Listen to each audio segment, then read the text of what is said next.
Senhores, bom dia, então, definitivo agora. O que achamos desse filme? Bom, vou precisar um pouquinho da ajuda de vocês para debater o filme hoje. Nós vamos começar um pouquinho antes do nosso convidado chegar, porque ele vai atrasar alguns minutos, mas em 15 minutinhos ele deve estar pousando aqui para debater com a gente. Enquanto isso, eu estou com a cabeça meio confusa aqui depois de tanta informação, mas o filme é interessantíssimo, né? Esse filme foi muito premiado. Na verdade, ele tem uma série de... Eu não sei, eu acho curioso, ele tem muita informação, assim, ele passa informação demais pra gente. Alguém sabe por que é Persépolis no filme? Alguém identificou alguma coisa de Persépolis?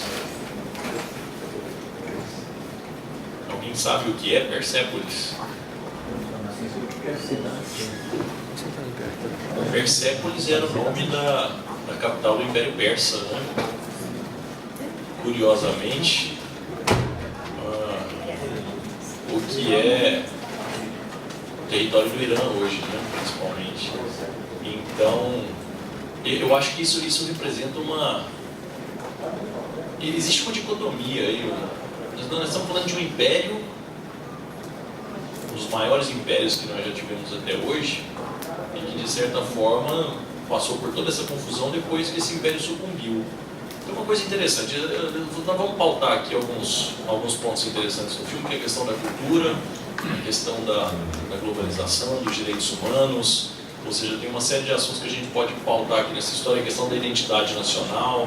Por exemplo, tem um trecho no filme que eu acho muito interessante, quando ela diz o seguinte: eu saí do meu país, me tornei uma estrangeira, e quando eu voltei, continuei sendo uma estrangeira.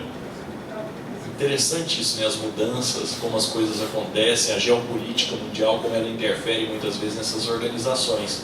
Eu não sei se vocês já pararam para reparar, na grande maioria desses conflitos, né, nessas regiões da África, em alguns pontos da Ásia, normalmente esses conflitos foram causados. Esses conflitos passaram a existir num momento de interferência, ou seja, depois que aquela cultura foi modificada. Nós aqui na Faculdade de Direito, nós temos uma dificuldade muito grande de definir o que é direito, né? Estudar direito civil, direito comercial, estudar direito processual principalmente, né? É fácil, por exemplo, direito processual, até o professor João Augusto consegue ensinar para vocês, né? Porque é um negócio muito simples. Agora, a gente começar a estudar o que é direito, a gente começar a filosofar o que de fato é o direito, qual é a finalidade do direito, para que existe, isso é mais complicado. Eu acho que uma pergunta dessa numa prova, o que é direito, qual a finalidade do direito, assusta muito mais do que quais os efeitos práticos do acréscimo do parágrafo 7º no artigo 273 do Código de Processo Civil, né? A segunda resposta é muito mais provável de a gente ter respostas corretas que a primeira. Mas quando a gente fala o que é direito, a gente consegue estabelecer algumas vezes alguns conceitos, principalmente no nosso caso, conceitos mais positivos, conceitos mais objetivos. Mas será que a gente já parou para pensar o que de fato é o direito, o que de fato a gente quer do direito, qual que é de fato a finalidade do direito? E agora a gente pode remeter isso aos direitos humanos, que são em tese direitos básicos. Se a gente fala em direitos, não tem como não começar a discussão falando dos direitos humanos. E aí, muitas vezes, eu particularmente recebi uma série de críticas, já fiz alguns debates sobre o assunto, e eu costumo dizer que os direitos humanos hoje estão caminhando para a ditadura dos direitos humanos. Nós estamos caminhando para uma imposição de valores objetivos, onde não existem valores objetivos. E eu não sei se vocês repararam, assistindo Persépolis, a gente consegue identificar justamente essa questão da não existência de valores objetivos nessa questão.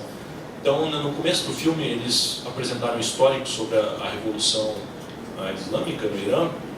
Se vocês repararem, ele comenta que havia ali um império, na verdade um império derivado do Império Persa.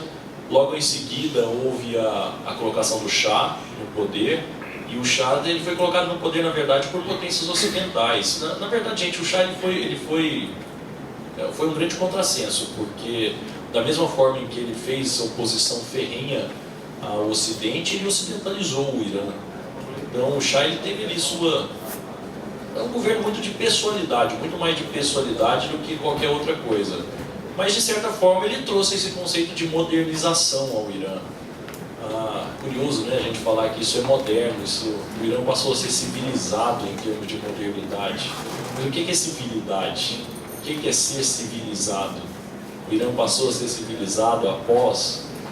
será que a África do Sul passou a ser civilizada após nós tivemos aí essa semana o falecimento do Nelson Mandela?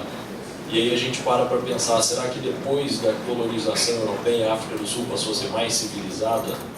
Depois da intervenção europeia na África, eu fico pensando, por exemplo, Ruanda, que foi uma das maiores atrocidades que já existiram, o conflito civil em Ruanda que já existiu na face da terra na nossa história, graças à intervenção europeia. Será que se não houvesse a intervenção, será que se não houvesse a intervenção belga em Ruanda, a gente teria uma catástrofe tão grande? Aqui no Irã, será que se o Ocidente não tivesse, ou na verdade, se não tivesse interferido em toda a história do Irã, será que o resultado seria o mesmo? E aí vem a segunda parte da pergunta: o que é o Irã hoje? Quem é Irã hoje? Quem é o cidadão iraniano hoje? Qual é a identidade do Irã hoje? Será que o Irã de fato é esse regime autoritário, islâmico, baseado em toda essa agressividade retórica? Óbvio, depois do Ahmadinejad nós tivemos aí uma redução nessa agressividade retórica por imposição ocidental. Mas será que isso é o Irã? Ou será que esse é o Irã consequência das intervenções que nós fizemos num determinado momento histórico? Então, quando a gente fala nessa questão da globalização, a globalização ela tem um efeito muito curioso.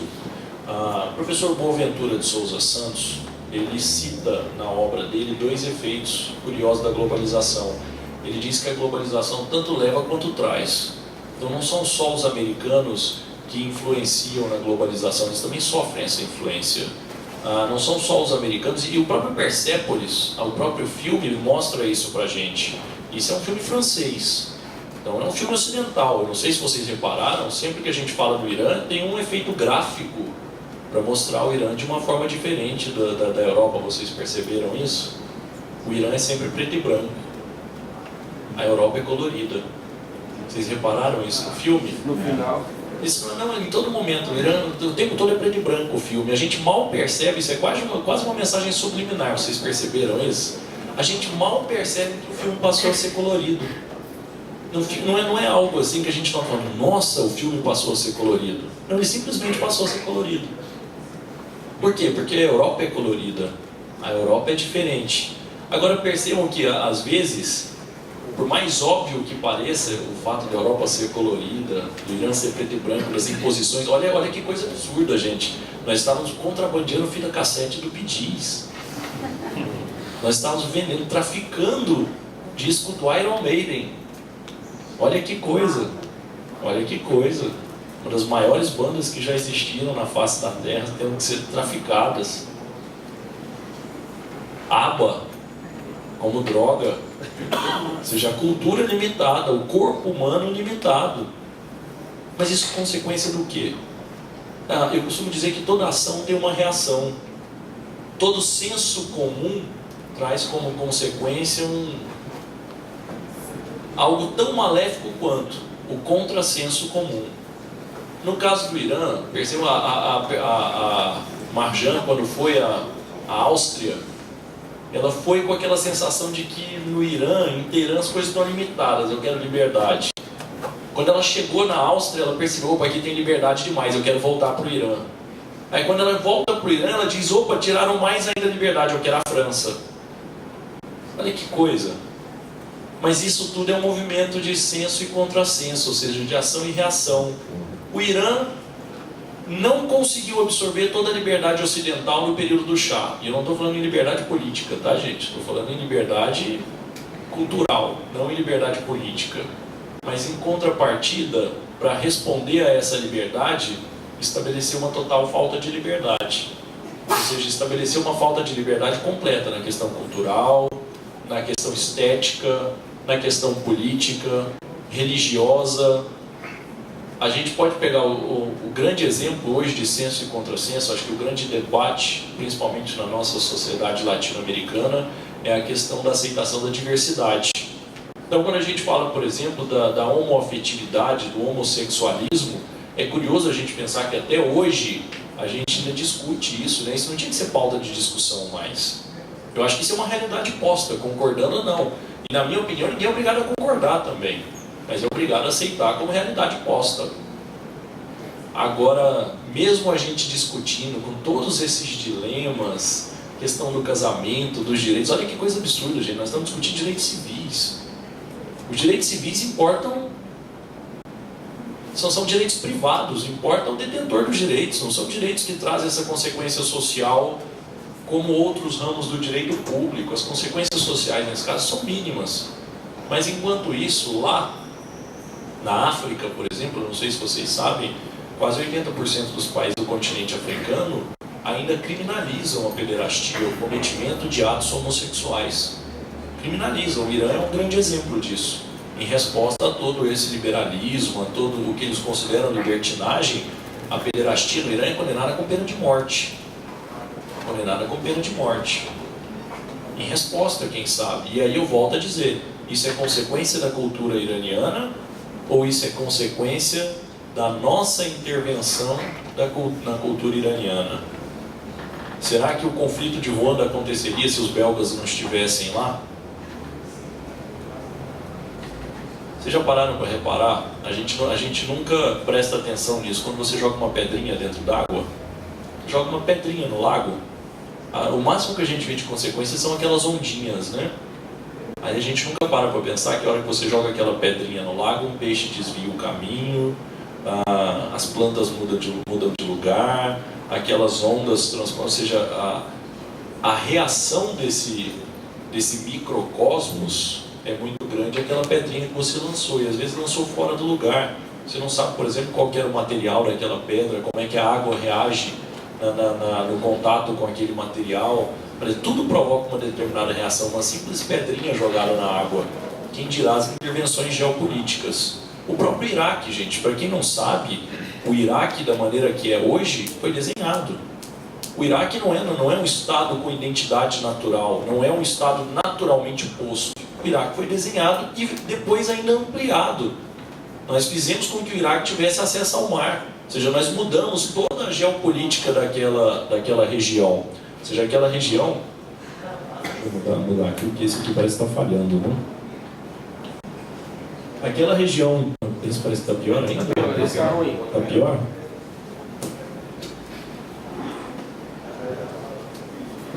Eu acho que a bateria desse aqui é que tá falhando.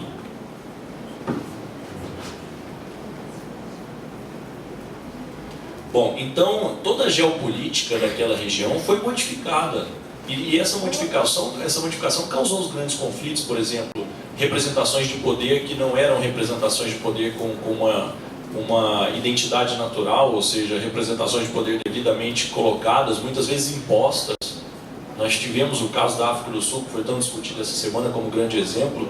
O presidente da África do Sul representava uma minoria de 20% de brancos, Frederico Leclerc, que depois acabou negociando com Nelson Mandela. E olha que coisa, né? A questão da imposição cultural. O nome Nelson Mandela foi adotado por ele quando ele entrou na universidade, porque na verdade a cultura africana adotava o nome das tribos. Por isso que inclusive ele é até hoje chamado pelo nome da tribo dele. Mas o nome Nelson já é um sinal de ocidentalização, uma ocidentalização cultural. Então, voltando ao assunto dos direitos humanos, uma coisa que me intrigou muito foram os discursos das professoras no filme Persépolis, quando elas diziam, tá vendo, agora nós conseguimos a nossa liberdade. Agora nós temos a liberdade de andar na rua protegidas dos olhares masculinos, porque nós estamos aqui de véu, de burca. Olha como o conceito de liberdade é muito relativo. Olha como o conceito de certo e errado é um conceito muito relativo. E o equilíbrio disso, gente, é um equilíbrio muito frágil. Você mexer nesse equilíbrio é muito complicado. Isso é um equilíbrio muito curioso. Por quê? Porque a partir do momento que você mexe no equilíbrio natural, é difícil você reestabelecer esse equilíbrio. Ele não volta mais. E isso é o que volta que ela fala de que ela se sente uma estrangeira no próprio país depois de ter voltado. Ou seja, ela vai, se sente uma estrangeira e volta, se sente pior ainda. E se voltarem a se sentir pior ainda, é justamente a modificação da situação posta. Ou seja, agora não tem volta, ela vai ser sempre uma estrangeira agora. Ela nunca mais vai ter a identidade dela. Por quê? Porque a identidade dela não existe mais. A identidade dela foi corrompida. A identidade dela foi modificada. Essa é que acho que é a grande questão, a grande discussão posta aí no filme Persépolis, a questão da identidade, a questão da globalização. O professor Boaventura, que eu citei agora há pouco, ele diz inclusive que a questão da globalização deve ser analisada de duas maneiras. Professor, seja bem-vindo e já seja nosso convidado aqui na mesa. Obrigado. Esse professor Mardônio, que eu havia dito para vocês, nosso convidado de hoje, debatedor.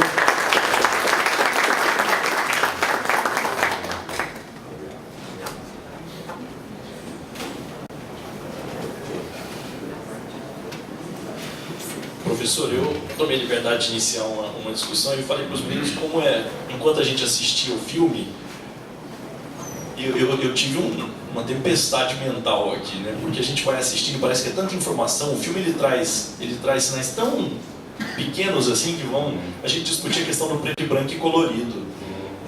Durante todo o tempo o filme é preto e branco. Aí de repente, do nada, a hora que ela chega na Europa, o filme fica colorido, mas a gente não percebe isso. A gente demora a entender, pera lá, parece que esse filme era preto e branco, agora está colorido. A questão da identidade, uma fala que a gente estava discutindo aqui agora, sobre ela se diz, olha, eu saí do meu país e me senti uma estrangeira. Quando eu voltei me senti pior, mais estrangeira ainda. E a perda da identidade. Levantei para eles a questão aqui do professor Boaventura de Souza Santos, na questão do localismo globalizado, do globalismo localizado, né, as influências. O professor Boaventura, gente, ele diz para a gente o seguinte: lê do engano aquele que acha que a cultura dominante ela se impõe sempre sobre a cultura dominada. Ela, na verdade, ela leva consigo parte da cultura dominada e acaba sendo corrompido por essa. Então, da mesma maneira que nós assistimos, e hoje, há pouco tempo atrás, eu lia sobre uma heroína iraniana, um desenho animado de uma heroína iraniana, que nada mais é do que a mesma representação da heroína americana, só que de burca. Essa é uma interferência cultural e os americanos absorvem também, afinal de contas está todo mundo comendo o falafel nas ruas de Nova York, ou seja, toda essa cultura é levada tanto de um lado quanto de outro, ou seja, é um caminho inevitável. Então esse caminho é inevitável, gente. Agora, a grande questão é a geopolítica mexida, ela não tem retorno. O que a gente discutia aqui é que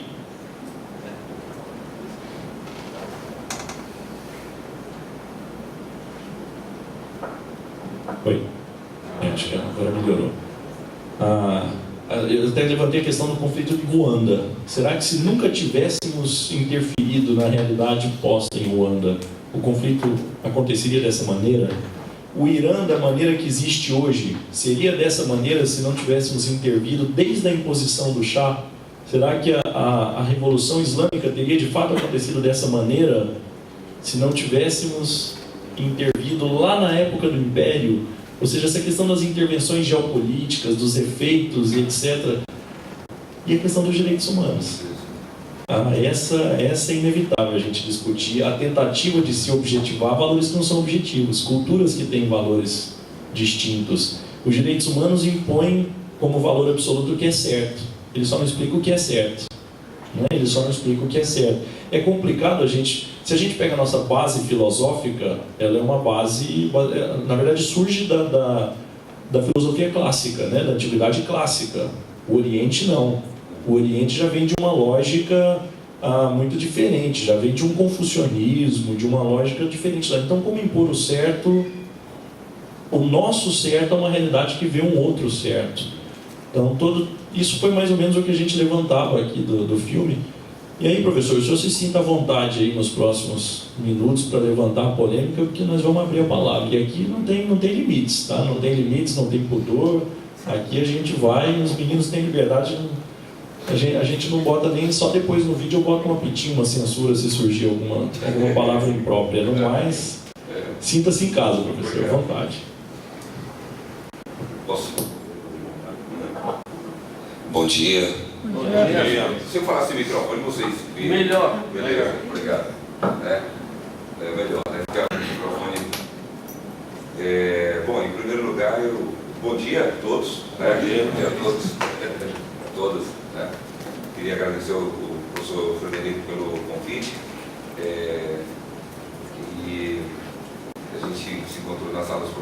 lá na Católica, e ele perguntou se eu poderia vir. Eu dou aula até às 10h30 lá na Praça Universitária. Aí eu vim direto para cá. Mas quando ele falou do filme, Persépolis, é um filme que eu já assisti há algum tempo, e aí eu tive que dar uma retomada, né, em alguns, mesmo no próprio filme, para relembrar algumas coisas, né. Realmente foi um filme que me impactou, né, muito. Bom, eu vou primeiro dizer o seguinte: eu sou bacharel e licenciado em filosofia, história, certo, pela PUC de Minas, Minas Gerais, PUC MG. Tenho mestrado em filosofia, né, fora, morei 5 anos na Itália. Tenho mestrado em educação brasileira aqui pelo UFG. Né. Então, é só para vocês saberem, afinal de contas, né, eu sou professor concursado na Católica há 16 anos. Dou aula em outras instituições, dou aula inclusive numa escola de ensino médio aqui em Goiânia, de o meu ex-aluno, né, o Simples, né. Sim, não sei se você já deve ter visto, né? Eu fui professor do nome e ele insistiu muito para que eu voltasse para o ensino médio. Eu estou lá, estou achando ótimo. Olha, realmente tem tanta coisa para falar sobre esse filme, sabe, que a gente às vezes não sabe nem por onde que começa, né? Bom, o contexto histórico como todos sabem, a Revolução Islâmica, né? Certo? Que estourou, né, no Irã, e com a deposição do Shah Reza Pahlavi, né, e da família dele, né, e a instalação, né, de uma teocracia, porque de fato o que o Irã depois da deposição do Shah é uma teocracia, né, ou seja, o Estado não é laico. Eu acho que isso é um primeiro ponto importantíssimo. O Estado iraniano ele não é um Estado laico. Como o Estado saudita também, como alguns daqueles países, né, ali da Ásia Central. Né.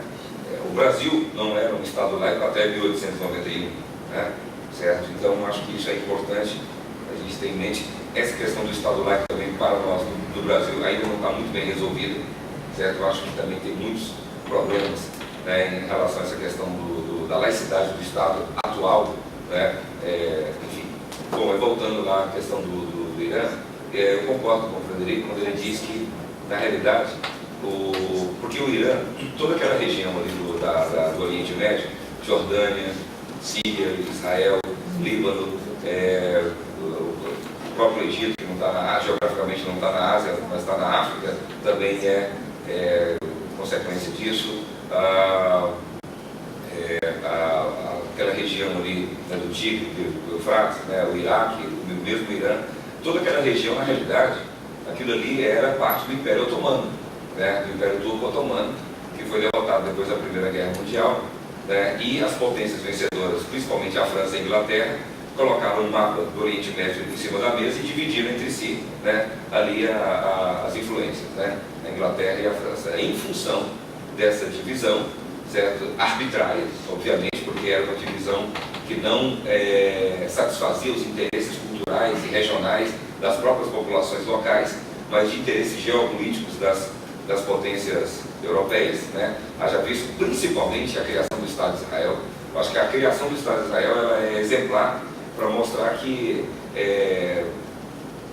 Israel foi uma criação, na realidade Israel foi criado com a ajuda do governo inglês desde o início do século XIX, né, como, né, uma forma de penetração, digamos assim, do ponto de vista do imperialismo inglês na região do Oriente Médio. Quando o problema ficou muito sério, né, só uma questãozinha importante, quando o problema ficou muito sério dentro do Estado de Israel, aliás, antes mesmo da criação do Estado de Israel, em 48, né, e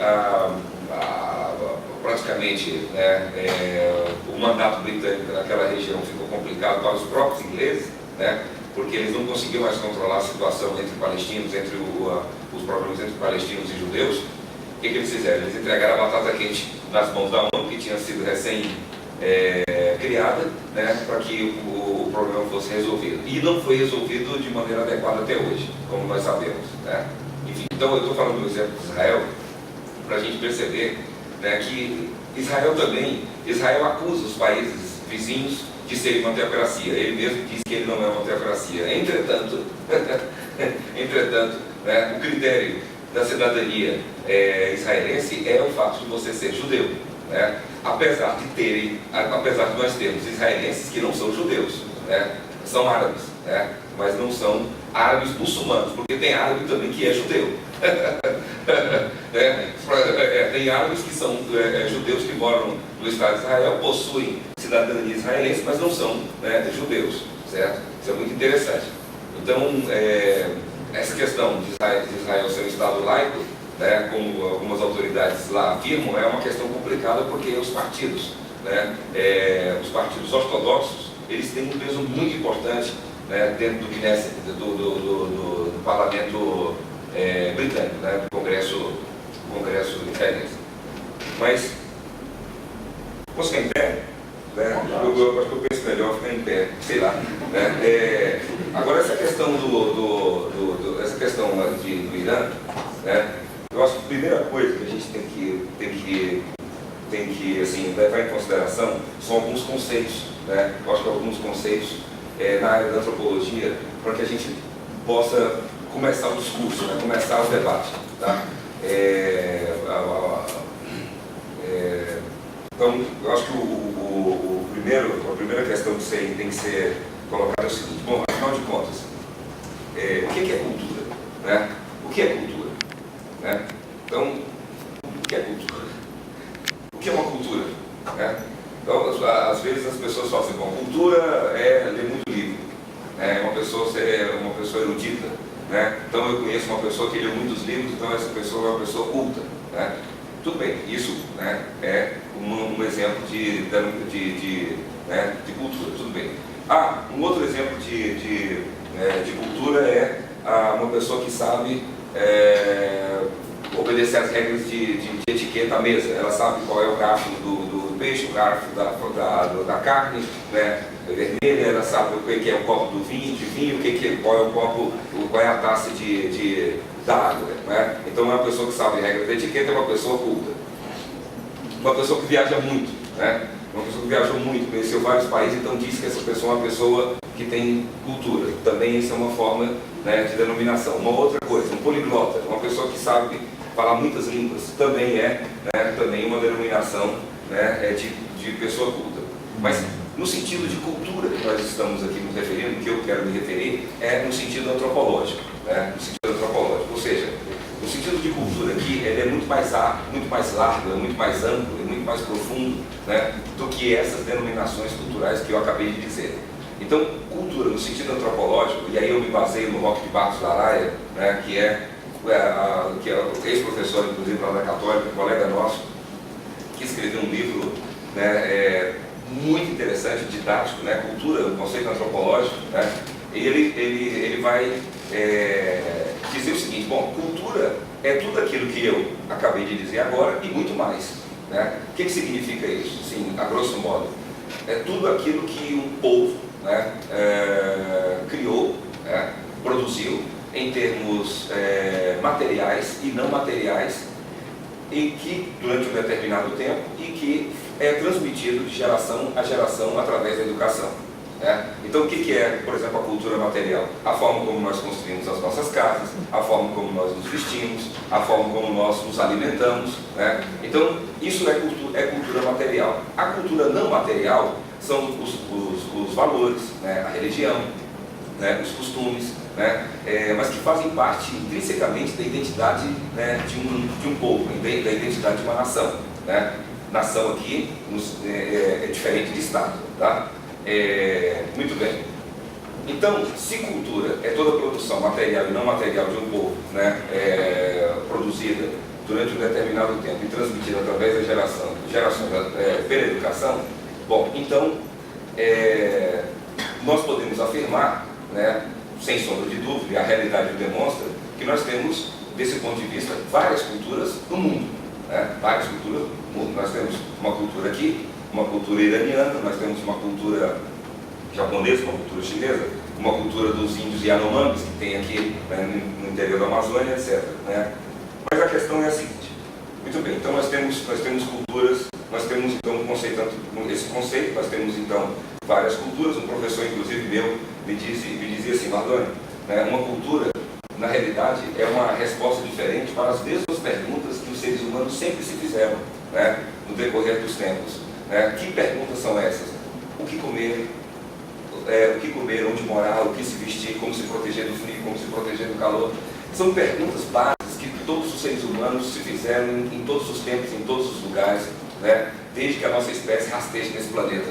Né? Então, sempre houve essa pergunta básica. Né? Agora, a maneira, né, como os diferentes povos, como os diferentes grupos humanos responderam a essas perguntas, é aí que está, né, a beleza, que está a beleza da nossa espécie. Eu acho que é essa a questão, sabe? Porque cada povo respondeu essas perguntas de uma forma incrivelmente diferente. Incrivelmente diferente. Então, o jeito que nós construímos as nossas casas, o jeito que nós nos vestimos, a nossa língua, né? Interessante que a língua, na realidade, ela é muito mais do que um veículo apenas para você se comunicar. Né? A língua, na realidade, ela é a porta de entrada de todos os símbolos, de todos os sentidos e os significados, né, de uma determinada cultura. Né? Então, é como se aprender várias línguas nós tivéssemos janelas abertas, né, para a nossa própria espécie, para compreender a nós mesmos. Né? Então, isso explica então a diversidade, né, das culturas no sentido planetário. Muito bem. Mas aí vem uma questão que é a seguinte: vocês sabem, né, que nós temos uma atitude muitas vezes etnocêntrica. Né? O que é uma atitude etnocêntrica? Uma atitude etnocêntrica é aquela atitude na qual eu avalio a cultura alheia a partir, né, dos valores da minha própria cultura. Portanto, as outras culturas estão erradas, elas não estão certas, elas são feias, elas são ruins, elas são péssimas. Né? Por quê? Porque elas não se adequam aos meus padrões culturais da minha própria cultura.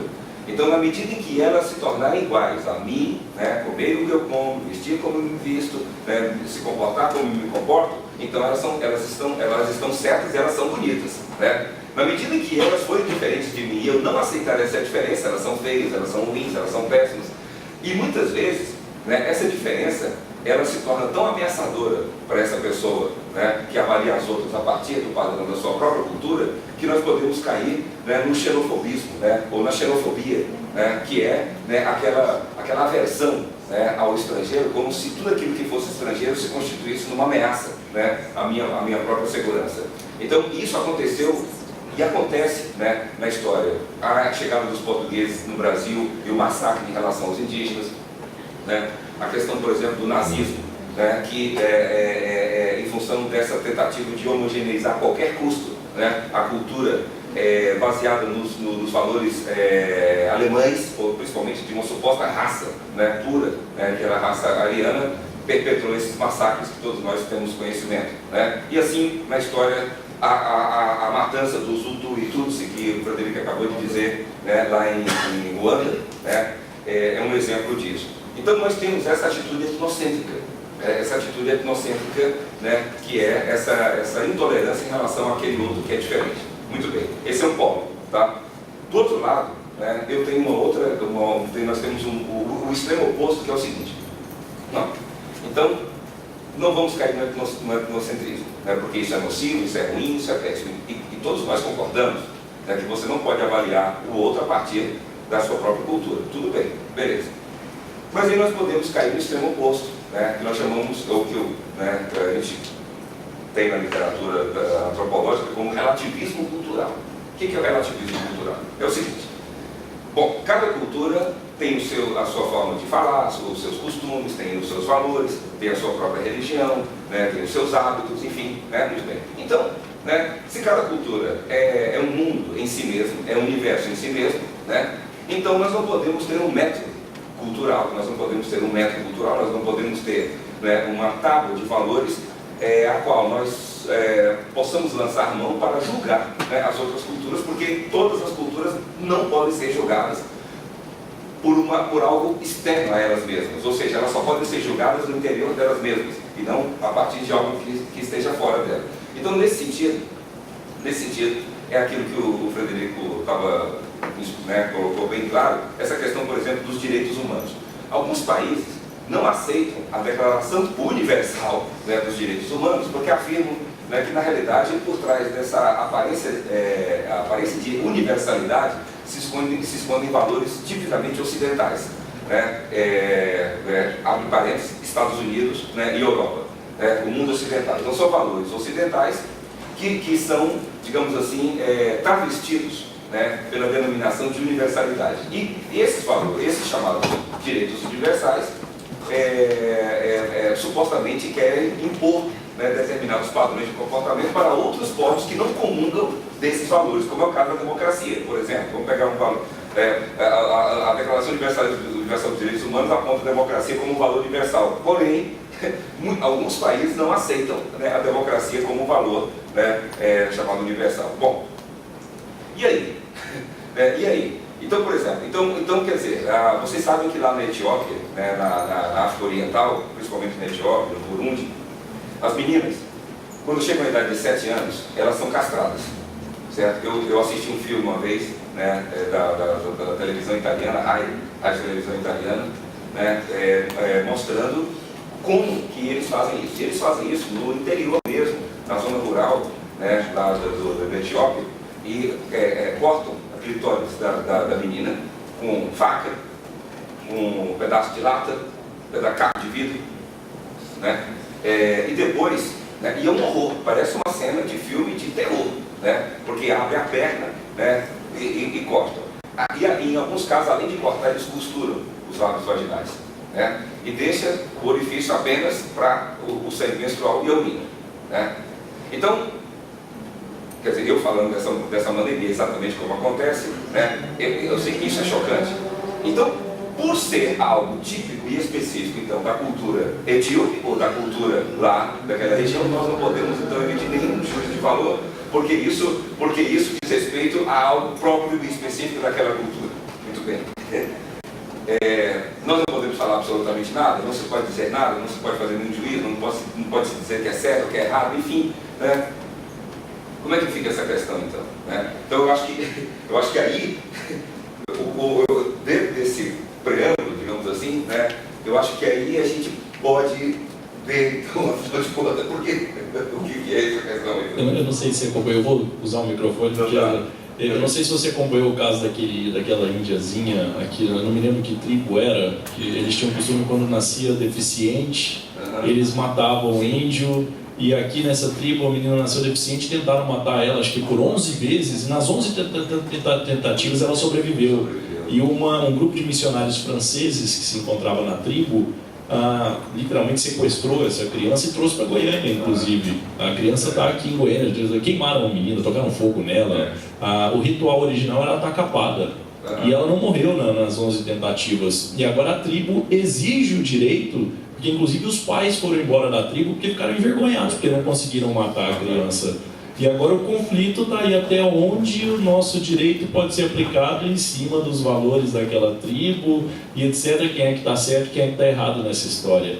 E aí eu fico pensando, até para a gente discutir esse assunto é complicado, né? Porque querendo ou não, por mais esclarecido que a pessoa possa ser, nós nascemos em valores ocidentais, cristãos, ou seja, em valores que tornam difícil, inclusive, a discussão em cima disso, né? A coisa beira um absurdo, aquela velha história, né? Nós somos objeto e sujeito, né? Complicado, existe uma corrupção do raciocínio científico aí. Pois é, mas aí entra uma questão aí que é interessante, que é a seguinte: nós somos uma espécie só. Né? Nós somos uma espécie só. Tá? Talvez há milhares de anos atrás não era uma espécie só, porque você tinha a convivência do Homo cromagnon com o Homo de Neandertal e o Homo sapiens, mas hoje não. Né? Hoje não. Hoje é uma espécie só. Né? Como uma espécie, uma única espécie, né? Nós podemos afirmar, nós podemos falar, afirmar, ou estudar, ou refletir sobre alguns valores, né? Alguns valores do ponto de vista moral, ético, né?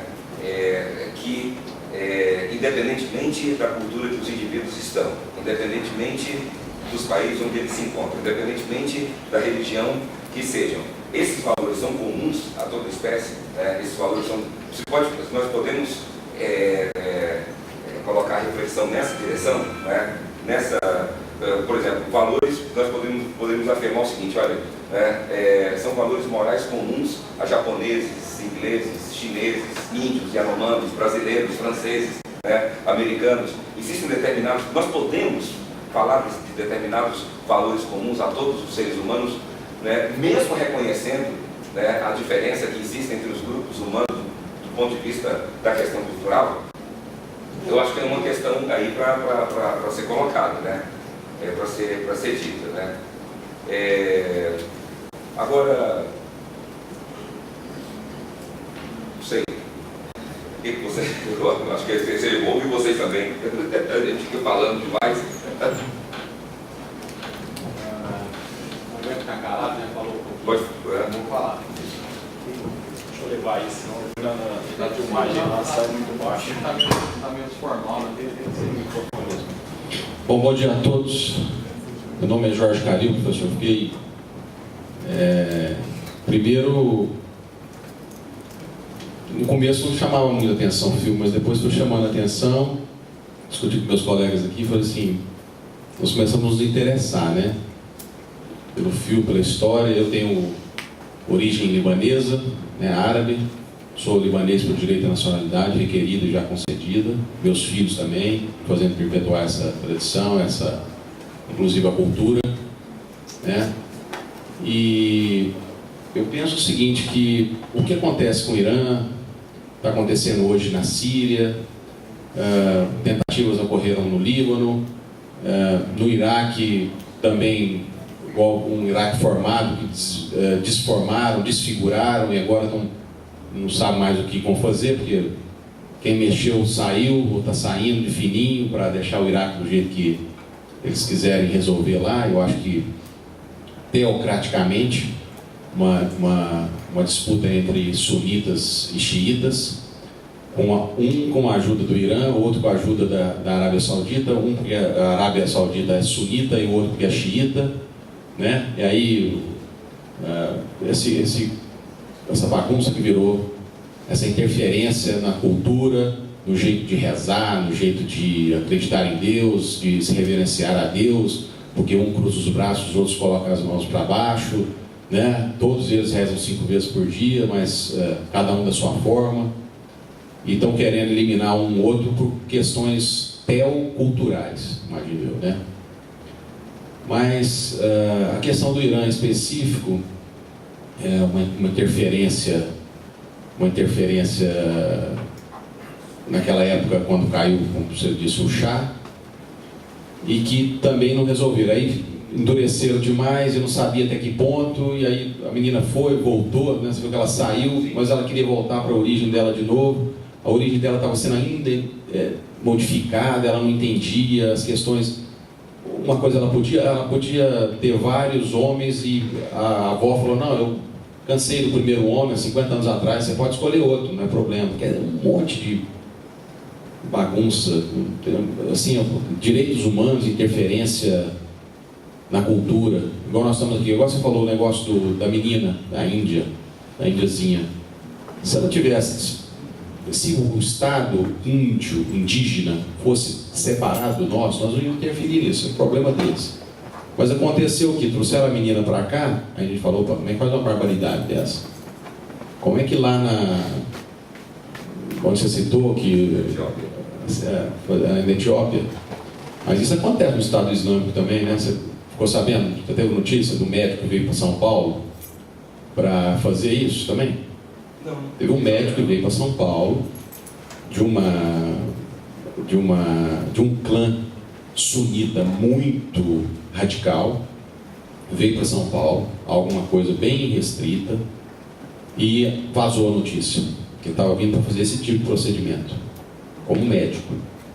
Aí o Estado brasileiro ficou sabendo e quase que não prenderam, mas pediram que ele saísse do país. Ele teve que ir embora, Porque ele estava vindo fazer esse tipo de procedimento. Por quê? Porque ele está fazendo aqui num lugar onde não pode fazer isso, né? Interferência. Vê que a cultura em outros países que estava...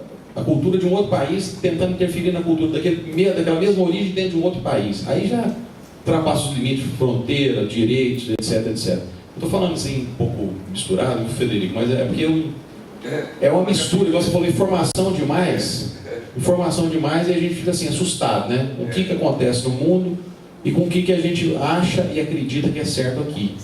Nossos direitos humanos, os direitos deles lá de ter a cultura deles, de fazer a coisa do jeito que eles acham que é certo. E a gente... Jorge, mas não é só você que fica confuso, não. Se a gente parar para olhar tem um monte de informação a história mesmo das várias revoluções no Irã, né? Quem fomentou muito a queda do Shah Reza Pahlavi foi a Universidade de Teherã. E essa Universidade de Teherã, de início, pregava um regime democrático, mas depois, de certa forma, acabou apoiando também o regime teocrático iraniano.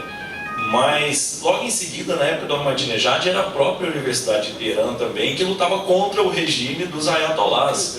Então, mesmo você vê em tese o polo filosófico, científico iraniano, ele ficou também tão perdido quanto, né? Porque no primeiro momento o caminho não é o Shah, é a democracia. Não, tudo bem, a democracia optou pelo regime teocrático. Em tese, na época a concepção foi essa: olha, o regime teocrático foi escolhido, não foi imposto, ele foi escolhido. E logo em seguida, mas pera lá, a revolução não é dessa forma, porque aí depois da escolha do regime teocrático, passando por um período de revolução lá, né? E logo em seguida a Universidade de Teherã foi brutalmente repreendida pelo regime dos ayatollahs na época do Ahmadinejad, né, das manifestações. Então, mesmo a classe, vamos dizer assim, esclarecida iraniana, politicamente esclarecida, não sabe ao certo, não tem um caminho muito bem definido nessa Chegou um moderado agora lá e aí começam a criticar porque ele é moderado demais, né? Até o Ahmadinejad está incomodado com isso já, porque ele falou que o outro já está interferindo, lembrando de coisas e colocando culpa neles, que não é culpa dele. Chamou para um debate agora, né? Inclusive parece que o outro aceitou, mas só querer saber os moldes desse debate, para discutir sobre isso. Mas eu gostaria de falar sobre o Iraque, por exemplo. O Iraque do Saddam não é esse Iraque infernal que existe hoje lá, né? O Iraque do Saddam não era esse. Eu tenho amigos iraquianos, tenho conhecimento sobre... Eu estava lá, na primeira eu estava no Oriente Médio quando aconteceu, e agora tive há pouco tempo lá também. Há uma discrepância muito grande do que era o Iraque e o que é o Iraque que eles deixaram hoje, né? O Iraque do Saddam é um Iraque organizado, um Iraque que fomentava o estudo, o desenvolvimento do país, que valorizou a moeda, que era um Iraque totalmente diferente do que eles pintaram para nós, né? Que eles colocam, não no meu caso, porque às vezes uma curiosidade a mais e por essa experiência eu conheço, mas nem todos. Pintaram o Iraque, não é esse Iraque, né? Agora o Iraque que está hoje lá é uma bagunça. O Saddam foi interessante até um momento. Depois que ele passou de ser, não é mais interessante, vamos acabar com ele, vamos jogar ele no buraco, deixar 60 dias, mostrar para todo mundo que nós encontramos ele igual um rato, né? A cena americana, montagem da cena americana, que todo mundo conhece, né? O cara ficar escondido 60 dias no buraco, ninguém ia dar notícia dele. É coisa de filme. Aí um julgamento que não era um julgamento, não, tal, e aí a gente busca alguma coisa e acaba encontrando notícias de que ele discutiu muito e que não havia os direitos que eles estavam discutindo para fazer o que fizeram com ele, e por isso ele acreditou e foi morrer de cara limpa mesmo, pediu para tirar o capuz, para morrer, falou, então vocês têm que saber quem que vocês estão enforcando, quem que vocês estão matando, né? Não é cobrir minha cabeça, não quer que cubra minha cabeça. Então, o que está acontecendo hoje na Síria, por que o Bashar está sendo desinteressante hoje? Por que o Bashar deixou de ser interessante? O pai dele era radical, Hafez era radical. O Bashar não, o cara estudado na Inglaterra, culto, herdou uma coisa em volta dele que o pai ainda deixou, aqueles grandes generais, os políticos mais influentes ficaram em volta dele, e ele estava tentando modificar isso, ele passou a ser desinteressante. Ele falou assim, ele tem ideias muito inovadoras, né? Isso é perigoso. Vão derrubar ele, vão tomar o poder dele. E ele está resistindo, graças a quem? A Rússia, né?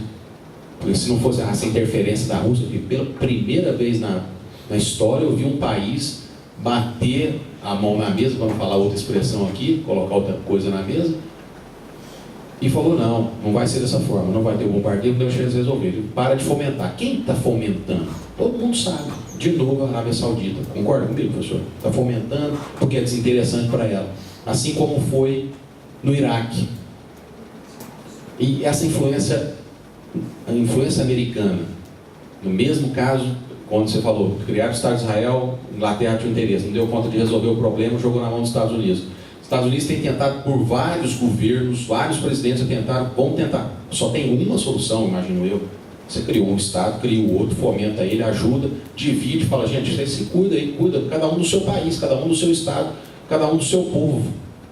Porque tem várias etnias, várias religiões, tem católicos, ortodoxos, israelenses, tem católicos israelenses, não são judeus, mas são nascidos lá.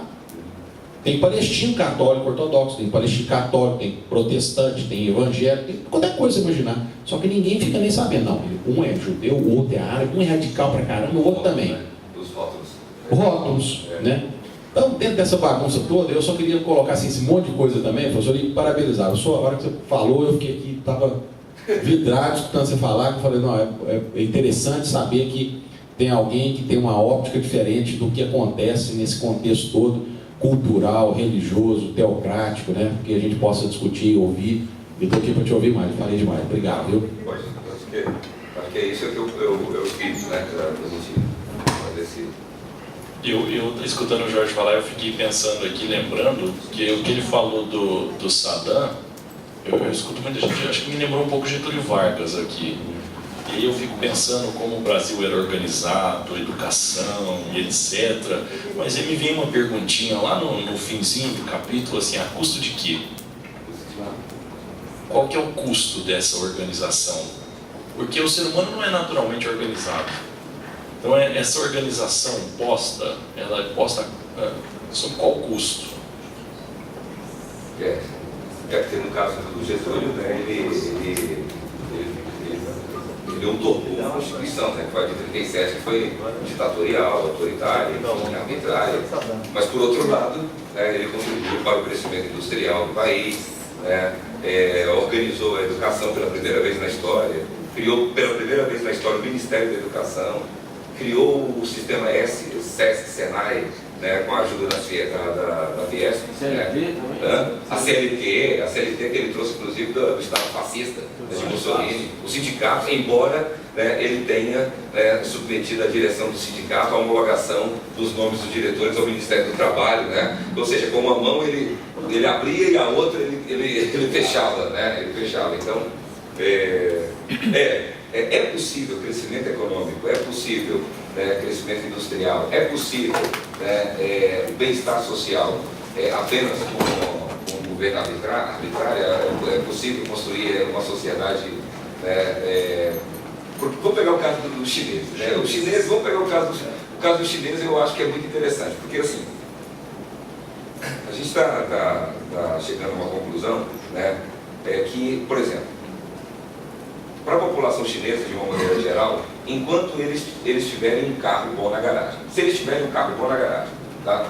Certo? Se eles tiverem uma boa casa, né? Se eles tiverem uma boa conta corrente, né? Um bom emprego, certo? Se eles puderem dar tudo de bom e de melhor para si próprios e para a família deles, eles não estão nem aí se o governo chinês é uma democracia ou não, certo? Se tem liberdade de expressão, se tem liberdade de pensamento, se pode publicar livro, se pode escrever livro, certo? Eles não estão, o que eles querem, certo? É o bem-estar econômico, né, e financeiro. Essa questão, né, da democracia, que é tanto batida aqui no Ocidente, porque não tem voto direto, porque o Estado tem que respeitar as opiniões que são diferentes, eles não levam isso em conta. Então, assim, é muito interessante, né? Porque para nós isso é importante. Para nós a liberdade de expressão, principalmente depois que vai saindo da ditadura militar, né, em 84, né? Então, a liberdade de expressão, a liberdade de pensamento, né, determinadas garantias constitucionais em relação aos nossos direitos, como habeas corpus, mandado de segurança, né? Tudo isso é importante, faz parte quer dizer, vamos supor que o habeas corpus seja suspenso, o mandado de segurança seja suspenso, né? não vamos aceitar uma coisa dessa. Nós não vamos aceitar, por exemplo, né, que seja suspenso, por exemplo, as eleições. Nós não vamos aceitar isso. Eu tenho certeza que nós não vamos mais ficar calados, né, diante de uma situação como essa. Agora, por exemplo, lá na China não tem eleição direta. Você não tem eleição direta para presidente, né? Isso aí é um grupo muito restrito de pessoas que escolhem o líder chinês, inclusive nas províncias também. Eles não estão nem aí para a consulta popular, eles fazem pesquisa, é óbvio, porque eles fazem pesquisa para saber o que eles precisam fazer ou não em relação às políticas públicas. Agora, né, saber... exato, é um estado, enfim. Então, tá vendo? Essa questão da democracia ela é relativa, né? Diga. Só assim, às vezes, para fechar o ciclo do pensamento cultural, que o senhor vinha colocando, até que ponto a pergunta foi feita para nós, né? Certo. Eu devolvo ela. Até que ponto podemos interferir culturalmente em outra cultura, como os casos citados aqui, nós como participantes de uma única espécie, como seres humanos?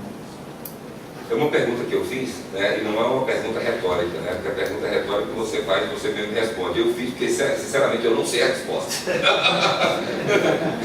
eu não sei a resposta. Então, assim,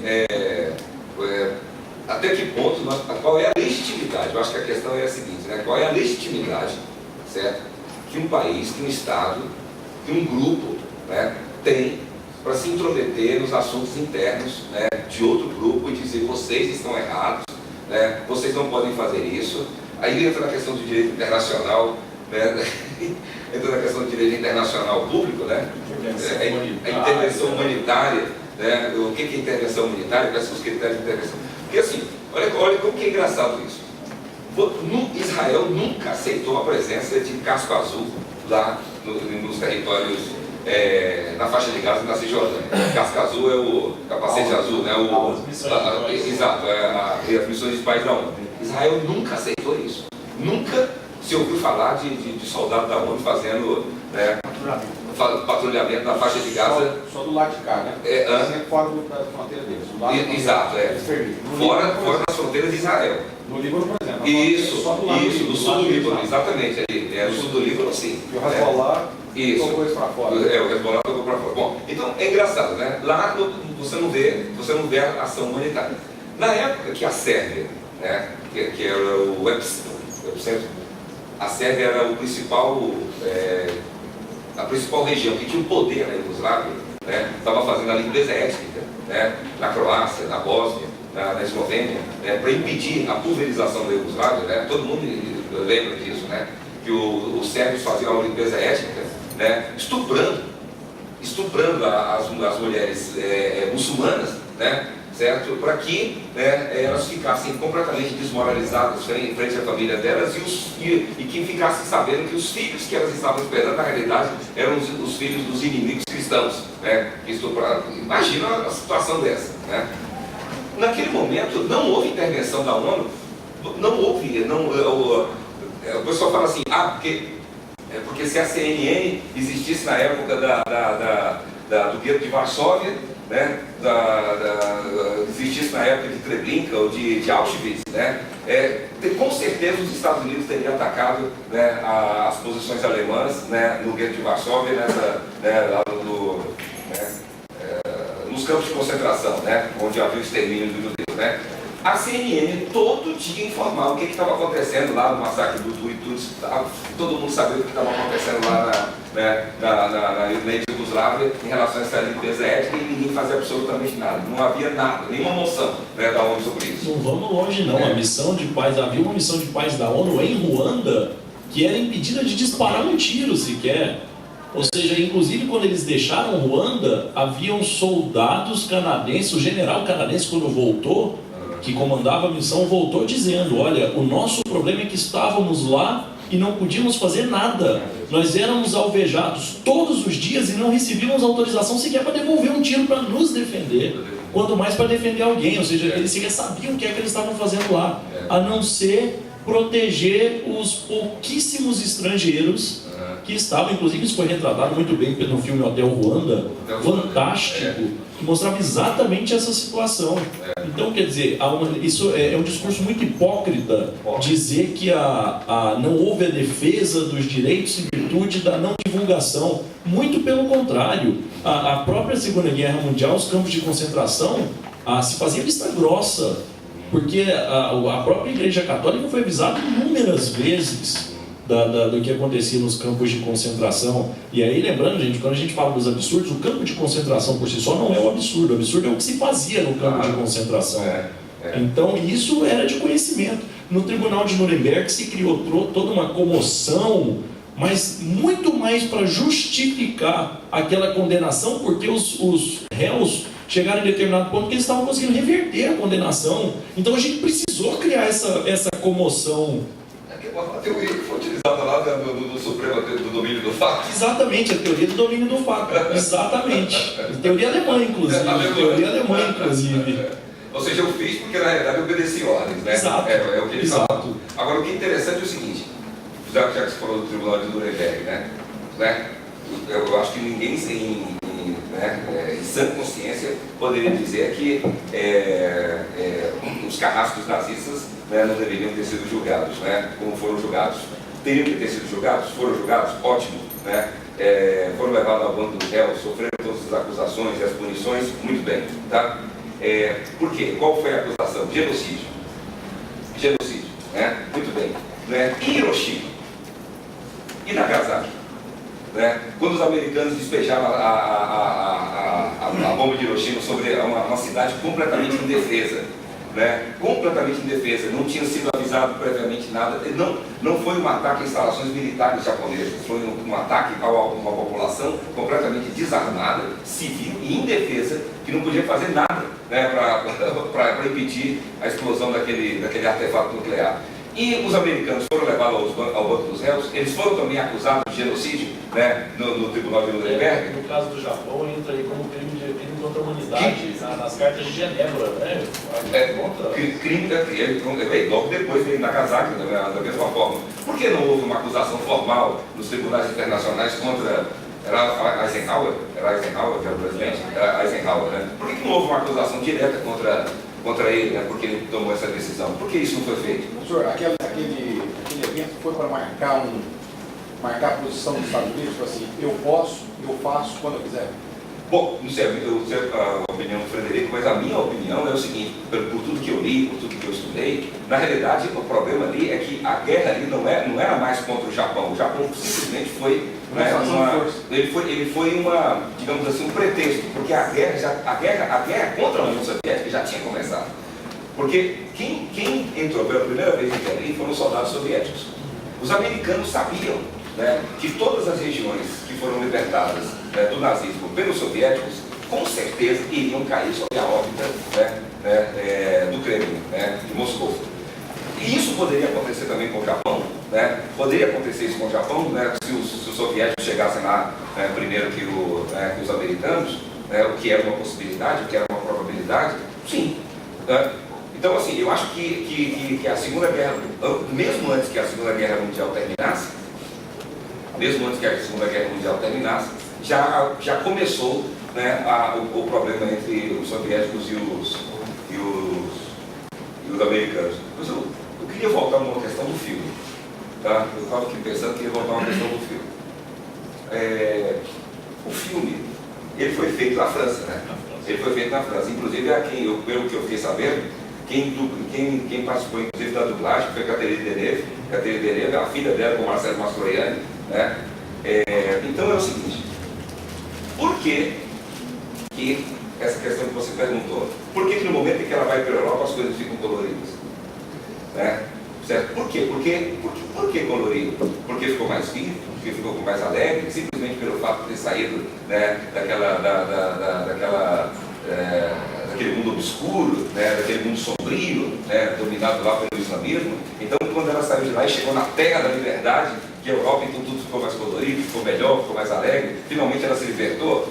Nós comentamos sobre isso aqui no final, e é curioso, porque a mudança é nítida, só que ela fica muito sutil no filme. Então, eu não sei, eu me me deparei com essa. Eu assisti e de repente eu falei, mas pera, parece que isso era preto e branco. Na hora é tão nítido, assim, tão abrupta a mudança, que parece que é óbvio, mas não é. Não, a gente, bem sutil. A coisa é subliminar. É um negócio subliminar de, pera lá, por que as coisas de repente ficaram coloridas? E de repente, sem perceber, estava tudo preto e branco de novo. Pois é, agora eu pergunto o seguinte, o filme, ele não seria um filme etnocêntrico? Ah, claro. Tá me entendendo? O filme, ele tem uma conotação etnocêntrica, por quê? Né? Ao meu ver. Sobre a ótica ocidental. Exatamente. Ou seja, ninguém nega, certo, que a Revolução Islâmica, aliás, como toda revolução, mata pessoas inocentes, faz patrulhamento ideológico, se estabelece um estado de exceção, as garantias individuais são suspensas, enfim, você tem ali um momento ali de transição que é muito... a gente não sabe quando a gente sabe quando uma revolução começa, mas a gente não sabe quando ela termina, E todas as revoluções isso aconteceu na França, em Cuba, enfim, na União Soviética, lá também não foi diferente. Essa associação, o que eu falei para vocês, eu morei na Itália, tive vários colegas meus que eram muçulmanos, a gente conversava muito. Vários colegas que vieram do norte da África, inclusive da Argélia, vieram da Tunísia estudar, na Itália a gente conversava muito. Então assim, por que associar o Islã às coisas ruins? Por que associar o islamismo? É como, por exemplo, como na época que surgiu aquela questão das ataques das Torres Gêmeas. A impressão é de que quem é terrorista? Terrorista é árabe. E além de ser árabe, é muçulmano. Isso é muito simplório, porque os maiores terroristas da história da humanidade foram exatamente os cristãos. Foram cristãos, e principalmente facções cristãs que estão lutando entre si. Haja visto o que está acontecendo até hoje na Irlanda, protestante matando católico, católico matando protestante, e é na base do terrorismo. É só lembrar da Guerra dos 30 Anos. Dos 30 anos, a Guerra dos 30 anos, que foi também um massacre lá na Europa. Então, essa questão aí do filme mostra bem isso. Então, ela tem um momento do filme em que ela fala exatamente isso. Tem um momento que ela está no bar e perguntam para ela de onde você é. Ela diz, eu sou da França. Aí de repente ela é questionada, ela está negando suas origens, porque quando digo que sou iraniana, sou tratada como bicho. Quando digo que sou iraniano, como sou tratado como bicho. Na França, com toda a liberdade, o véu está sendo proibido. Exato. Para os muçulmanos. Mas é porque essa questão do Estado laico lá é levada às últimas consequências. Então, por exemplo, não é só o véu que é proibido, o kippah também, dos judeus, o crucifixo do lado de fora, ou seja, nenhuma manifestação nas escolas, públicas, nenhuma manifestação. Em locais públicos. Em locais do Estado. Tais como as escolas. Repartições públicas, escolas públicas. Porque isso é entendido por eles como uma proselitismo, entendido como proselitismo, como propaganda É a radicalização da igualdade. Essa é que é a questão. A radicalização da igualdade. Aí, olha, Frederico, que coisa louca, porque é o seguinte, em nome dessa tolerância, que o Estado laico, então, deveria, porque o Estado laico não poderia não ter nenhuma religião, porque o dever dele seria, em tese, proteger todas as pessoas para terem a religião que bem entenderem ou não terem religião nenhuma. Não significa que o Estado é ateu, simplesmente, como era na União Soviética, simplesmente ele se exime de ter uma religião oficial para que todos os indivíduos possam manifestar-se livremente em relação à religião X, Y, Z. Eu não tenho nenhuma religião, muito bem, tá? Certo? Mas, a partir do momento que o Estado proíbe essas manifestações individuais, daquilo que eu gosto, daquilo que eu quero, sem necessariamente ter um cunho de propaganda, de proselitismo, sob a alegação de que nós estamos incentivando e estimulando a tolerância, não seria um Estado intolerante aí? Nós não cairíamos no extremo oposto, ou seja, a tolerância é tão grande que em nome da tolerância eu acabo sendo intolerante. É uma contradição. No caso da França, eu acho que a preocupação maior foi de você aniquilar a exteriorização das diferenças, porque socialmente seria impossível você aniquilar acho que o sectarismo Então, a partir do momento que você não consegue identificar as diferenças, você também não tem como tratar diferente. Pois é, mas aí, se você aniquila a diferença, você volta também ao totalitarismo. Quer dizer, todas as vezes que eu não admito a diferença e quero impor uma homogeneização, né, dos indivíduos, né, eu estou sendo intolerante. É por isso que eu estou falando. Ou seja, naquele afã de querer ser tolerante, né, levando as últimas consequências e as premissas do Estado laico, eu acabo impedindo as pessoas de serem como elas querem ser. A diferença é que quando a gente pode, você lembrou bem o nazismo, a gente falou do regime iraquiano, que também tinha esse intuito, muito mais radical, inclusive, com a questão da eliminação das diferenças, como os alemães eliminaram na época. A diferença é que na França, em vez de atacar o indivíduo, eles atacam a exteriorização, o simbolismo. Ou seja, eles atacam, na verdade, o que simbolizaria a diferença, não o indivíduo diferente. Mas com certeza, e a França acho que é um exemplo muito bom, porque a França foi um país que, de certa forma, depois da Segunda Guerra Mundial, ela recebeu toda essa diferença. Então a França ela convive com é um país muito sincrético, exatamente. Então esse sincretismo acabou gerando a necessidade de se eliminar, e aí entraram no radicalismo. Exato, né? É porque você acaba chegando no extremo oposto. Olha só, é a mesma coisa. Por exemplo, quando mataram o Rabin, o Isaac Rabin, né? Eu não falei para vocês, não sei se eu falei para vocês, mas eu saí do Brasil. São medidas drásticas. Eu saí do Brasil com 22 anos. O meu trabalho de monografia de final de curso foi sobre a questão judaica. Certo? É uma obra do Marx, né, que é uma polêmica com o Bruno Bauer, né, sobre a questão dos judeus. E eu pesquisei tanto isso, né, em Belo Horizonte, que eu acabei indo para Israel, morar no kibbutz. Eu morei no kibbutz um mês e pouco, depois eu fui para o Moshav, que é uma fazenda, né, coletiva em Israel, no sul de Israel, perto da fronteira com o Egito, com aquela tribo que se for na fronteira, Golfo de Aqaba, né, o extremo oposto. O Líbano está lá no sul, isso. O Golfo de Aqaba, está lá no norte, e o Golfo de Aqaba está lá no sul, tem Egito de um lado, o Jordânia do outro, né? E Aqaba, inclusive, é a última cidade ao sul da Jordânia, né? E Eilat é a última cidade ao sul de Israel. Das colinas de Golã, não, as colinas de Golã estão lá na Cisjordânia. Perto da Síria, fronteira com a Síria. Isso, as colinas de Golã, né? Aliás, as colinas de Golã foram tomadas. Até hoje. Até hoje, tomadas por Israel. Mas,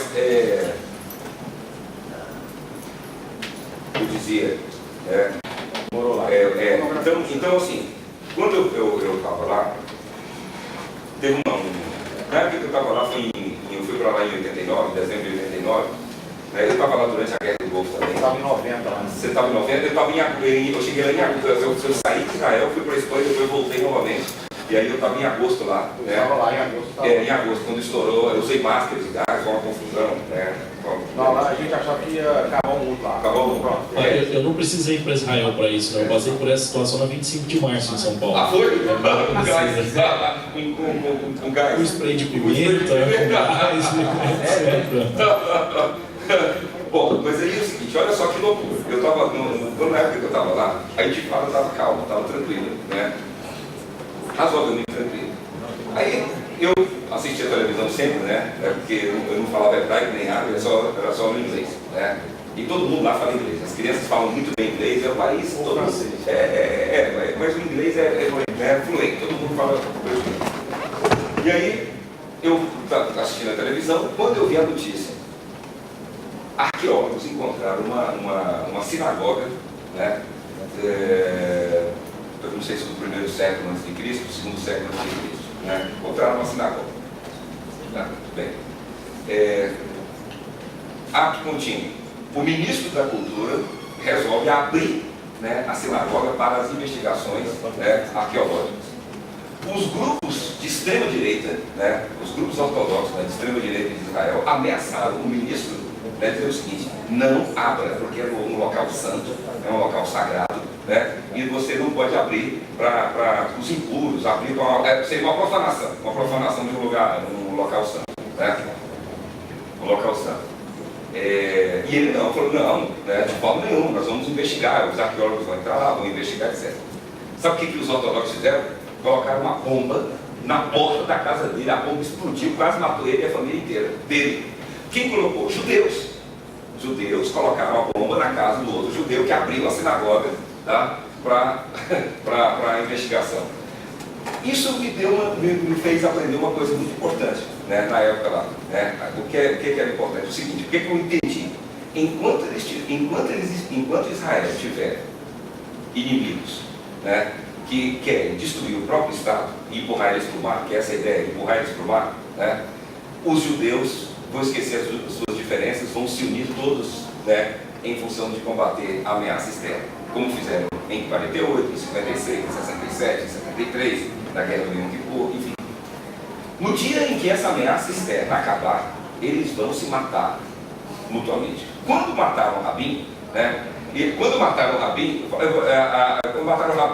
falaram, não, quem matou o Rabin foi um judeu ortodoxo. Eu falei, é exatamente isso. Foi um judeu ortodoxo. Por que foi um judeu ortodoxo? Porque olha só, a loucura da intolerância, a loucura do ódio racial, do ódio étnico é tão grande que, por exemplo, né, os radicais judeus, tá, conseguem se aliar, conseguem se unir com os radicais muçulmanos, né, os radicais palestinos, muçulmanos, os radicais palestinos, né, ou seja, os maiores radicais palestinos se unem com os maiores radicais, né, judeus para estabelecer uma estratégia para continuarem se odiando. Eles se aliam, olha que isso aí é loucura. Eles se aliam, eles se encontram, eles conversam, né, para sabotar o processo de paz, para terem o direito de continuarem se odiando. Professor? Não, cara, aí sinceramente, é meu amigo.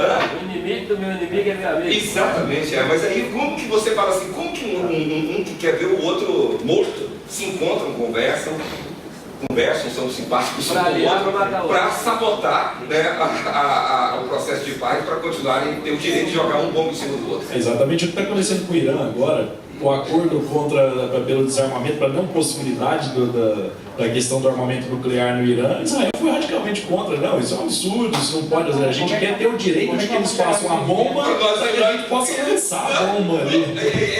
A lógica, mas como é que eu vou lançar a bomba se eles estão desarmados agora? É a mesma. Frederico, pela ordem. Não, mas se a gente evidenciar essa questão, até mesmo questão cultural, se a gente verificar isso, talvez essa questão dele se aliar ao outro, evitando a questão da paz, é justamente o receio de fazer com que a cultura dele se torne de uma forma homogênea. Porque talvez seja o pensamento, não sei, mas assim, se a gente verificar a questão da paz na região, a gente vai verificar o quê? Que eles vão ter que criar de uma maneira assim, idêntica, né, para ambos, uma questão moral e cultural única, que eles vão perder até a origem cultural que eles têm em si. Talvez essa união deles, porque é justamente esse receio, é ter uma dominação ali na região que uma só tem que se impor. Talvez seja isso. Só respondendo, eu acho que é interessante essa observação, porém, né, nós temos casos, né, em que o Estado é único, mas as culturas são várias e elas convivem em paz umas com as outras, certo? Não necessariamente o fato do Estado ser único, né, seja única também a única cultura. A Itália, o caso da Suíça, a Bélgica, a Espanha, apesar de todos os problemas, né, os bascos que agora estão mais calmos, estão mais tranquilos, os catalães. Os catalães, inclusive, ganharam autonomia. Inclusive autonomia jurídica. O Tribunal Superior Espanhol não atinge mais. O Tribunal Regional da Catalunha agora é o limite do judiciário. Da jurisdição. Olha que loucura. Então, assim, o Canadá, olha que coisa. O Canadá convive com dois sistemas jurídicos distintos. Eles têm um sistema de common law com um sistema de civil law. Não, mas a questão da língua, mas até tem em vários estados. A Suíça, por exemplo, convive com 3 idiomas. 3 idiomas diferentes. A Bélgica, que é um país muito pequeno, com 2 idiomas. Não, e a Catalunha, que fala catalão, que é diferente do espanhol. Os bascos, que a língua basca não tem nada a ver com o espanhol. Então, uma coisa assim, parece a língua norte. Agora, no caso do Canadá, ainda pior, porque ele convive com 2 sistemas jurídicos distintos. Então, o Tribunal Constitucional canadense, ele tem ministros escolhidos para que possa mesclar esses 2 sistemas. Ou seja, esse vem caso, por exemplo, da parte francesa do Canadá, é um caso baseado no civil law, direito positivo. É o direito romano-germânico. Se bem no caso da parte britânica, é baseado no sistema anglo-saxão. Essa eu não sabia, não. Até o sistema jurídico é distinto. Na Suíça também usa os dois sistemas. Cada um dos 5 cantores suíços tem um sistema jurídico distinto.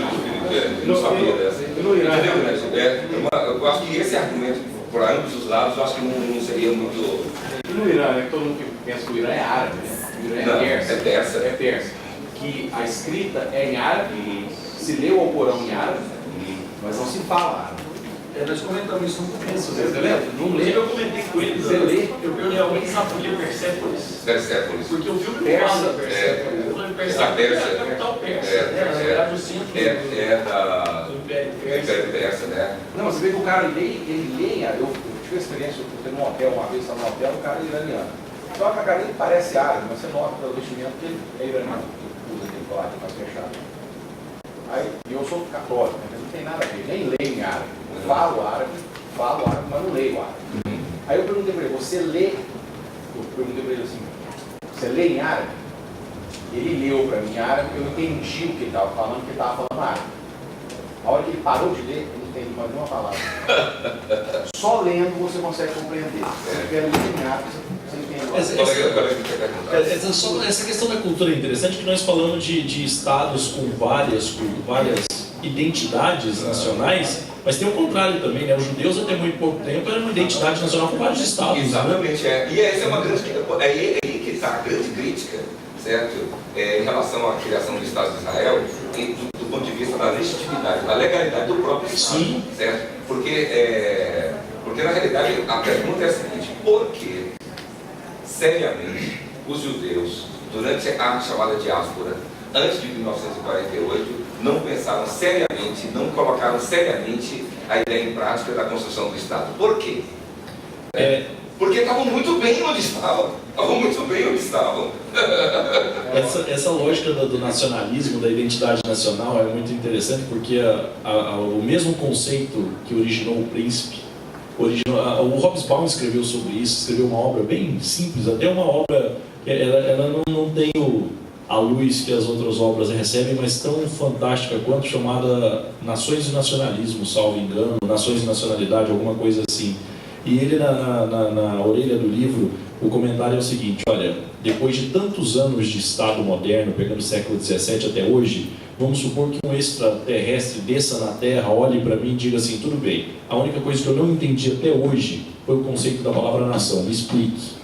E ele passa a obra inteira para chegar no final e falar o seguinte: de fato, concordo, não tem explicação para a palavra nacionalidade. Que a mesma identidade nacional que serve para unir, serve para dividir. A mesma nação que serve para justificar, serve para retirar a justificativa do que se é feito. Então, quer dizer, a palavra nacionalidade, ela depende muito de um contexto. Ela pode ter, na verdade, qualquer significado. Nós conseguimos tirar todo o significado da palavra nacionalidade, dando todos os significados possíveis a ela. Ou seja, é tudo, mas ao mesmo tempo não é nada. Não é nada. Dentro, justamente sobre isso aí, professor Frederico.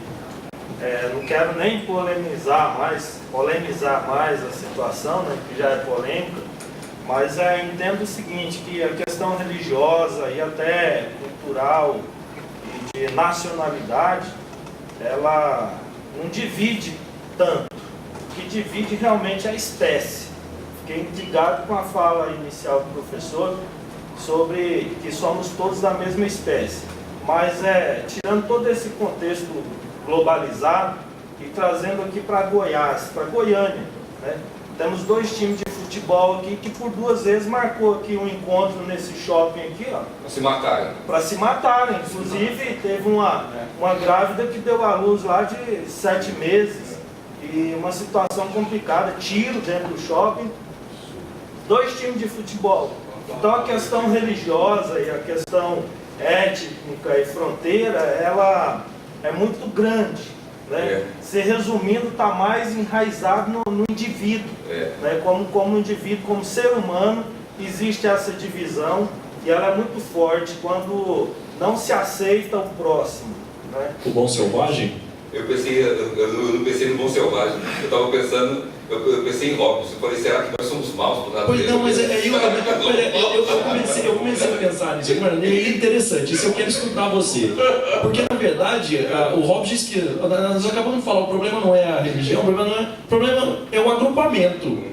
Então vamos parar para pensar, eu sozinho, eu não tenho como ser mal. Eu tenho uma restrição a essa questão do hominus lupus hominis. É porque é o seguinte... Porque sozinho, o meu conceito de certo sozinho é absoluto, eu não faço nada errado. É porque é o seguinte, né? Na realidade, meu Deus, o tempo, eu acho que tinha que se for vai seguir a tarde inteira, né? Mas assim, eu acho que só esse pedaço aí, né? Acho que é interessante essa provocação.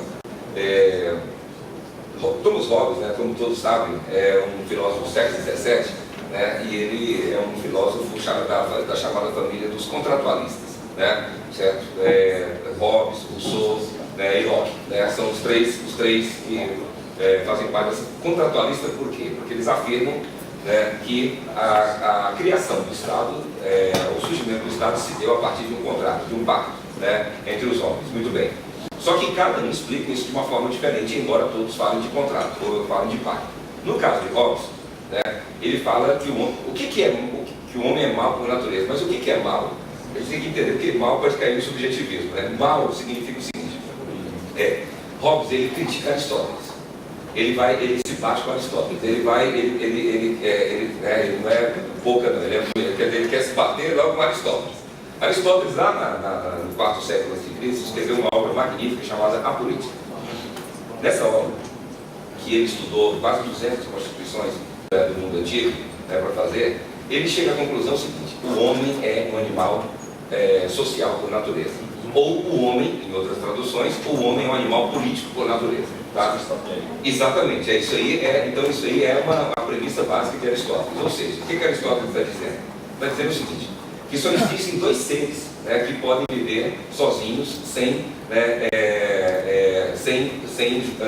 estar com seus semelhantes. Os bichos, ou pelo menos alguns tipos de bichos, né, ou os deuses. Como os seres humanos não são nem bichos completamente, nem deuses, né, então eles precisam de outros seres humanos para se tornar humano. Tá? Bom, o que Aristóteles vai dizer? Que da mesma forma que as abelhas e as formigas são gregárias, né, certo? Ou seja, uma formiga, ela só é formiga, ela só coloca em prática a sua essência de formiga vivendo com as outras formigas, né? A abelha também da mesma forma. No caso do homem, o homem também é um ser gregário e essencialmente sociável, né? E o que significa ser sociável? Significa que o homem, segundo Aristóteles, ele é altruísta por natureza, ele é benevolente por natureza, ele vê o interesse da sociedade, o bem da sociedade, né, como um todo. Muito bem, tá? Chega o Hobbes lá, vários séculos depois, e diz: não, negativo. O homem é um ser, né, ele é mau por natureza. Por quê? Porque ele pensa em primeiro lugar em si mesmo. Ele não está pensando, né, no bem da sociedade, no bem, né, da comunidade. O que Hobbes vai dizer? Hobbes vai dizer o seguinte: o homem só vai pensar no bem da sociedade se o bem da sociedade passar antes pelos seus interesses. Ou seja, eu me preocupo com os interesses da sociedade se os interesses da sociedade satisfizerem os meus próprios interesses, porque caso contrário eu estou pouco pelichando, né, para os outros. Tá entendendo? É isso que ele vai dizer. E o que é mal por natureza? Mal é pensar em si mesmo. Mal é acreditar que cada um de nós tem mais direito aos bens naturais do que qualquer outro. Né? Hobbes, inclusive, vai dizer: os recursos naturais são limitados, mas a ambição humana por esses recursos é ilimitada. Então, no estado de natureza, o que acontece? É a luta de todos contra todos, porque como não há um direito positivo, como não há um governo, como não há um Estado, e ao mesmo tempo existem direitos naturais, principalmente o direito à vida, né, e o direito à propriedade, cada homem pode usar de todos os meios que estiver ao seu alcance para satisfazer os seus próprios interesses. Tá? Então, se cada um pensa da mesma forma que os outros, então eu não vejo o outro como meu semelhante, eu vejo o outro como meu inimigo. Então, né, é o mais forte dominando o mais fraco. Só que essa situação é uma situação que, segundo Hobbes, não pode ser estendida por um tempo indeterminado, porque significaria o autoaniquilamento da espécie, né? A autoextinção. Então, nesse caso, como é que o pacto acontece? Como é que o contrato acontece? Ele acontece na medida em que os homens, dotados, né, de racionalidade, tá? Percebem que,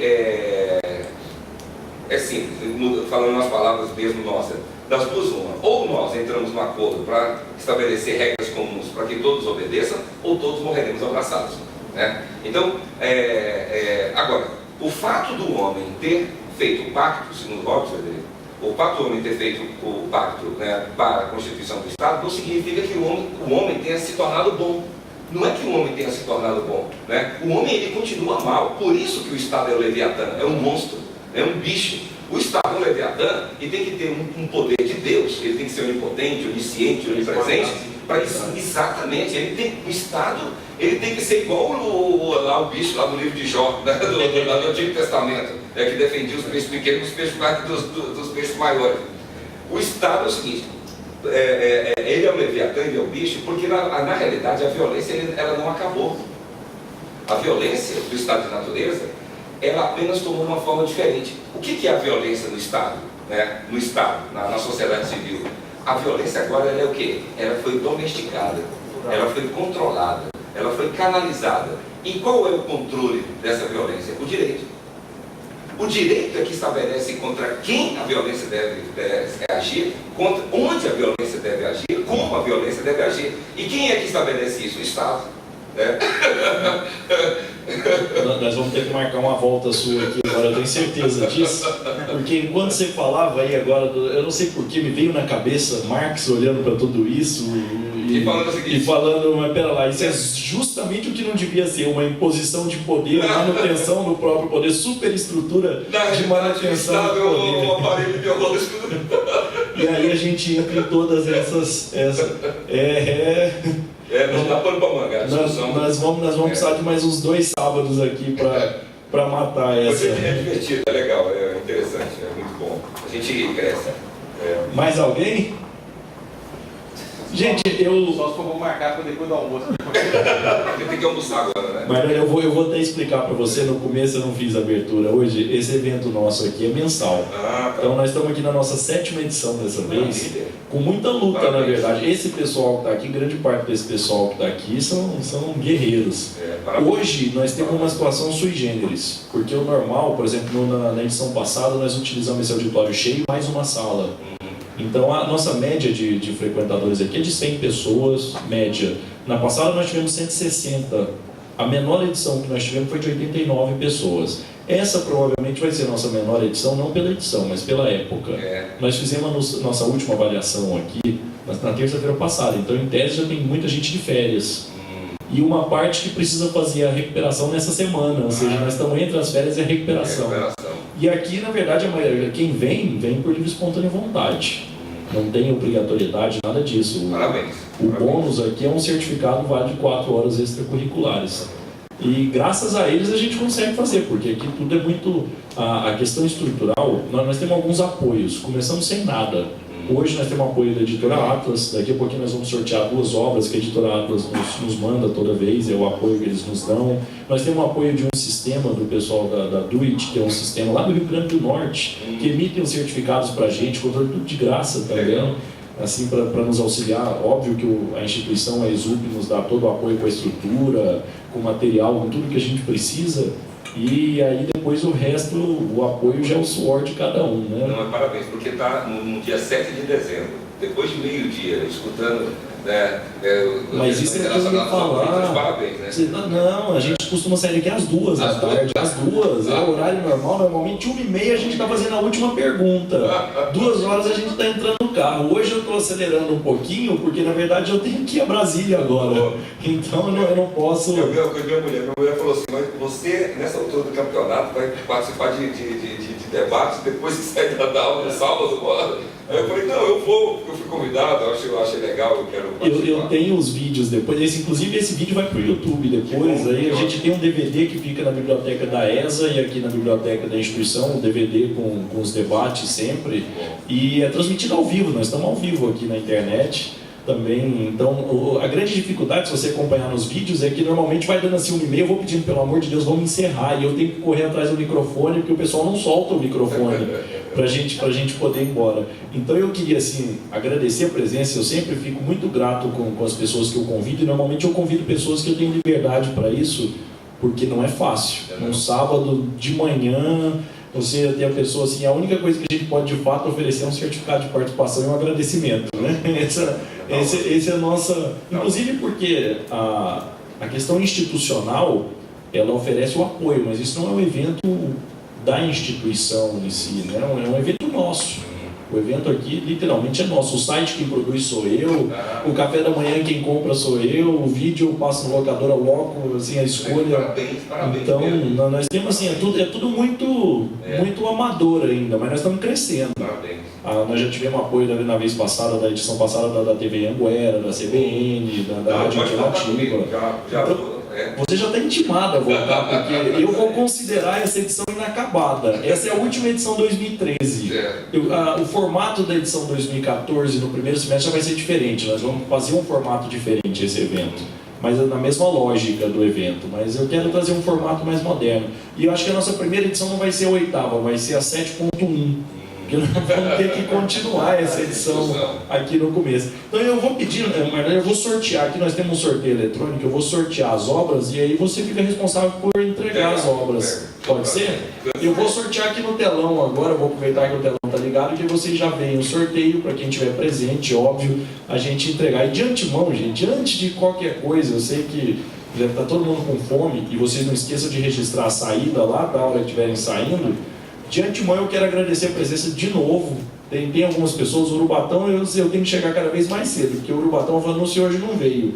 Então o Urubatão, assim, o evento começa às 9, eu não preciso falar em pontualidade. Ele chega aqui às 8, 10 para as 8, ele está chegando aqui. A Vanúcia é a mesma coisa, então assim, é uma coisa que a gente preza hoje em dia. E nos primeiros eu fui mais complacente com o atraso. Agora não, agora 9 horas a gente começa, né? Para não ter esse costume, para manter o costume. Então eu quero agradecer, gente, a presença de todos vocês, porque por mais que a gente não tenha salário para fazer isso, não tenha premiação, não tenha nada disso, acho que o gosto que eu tenho pelo evento, e eu acredito que todos os meus convidados, incluindo o Nardan, é justamente participar desse debate, é ver o debate, é crescer com o debate. É curioso como muitas vezes não adianta a gente preparar nada para estar aqui.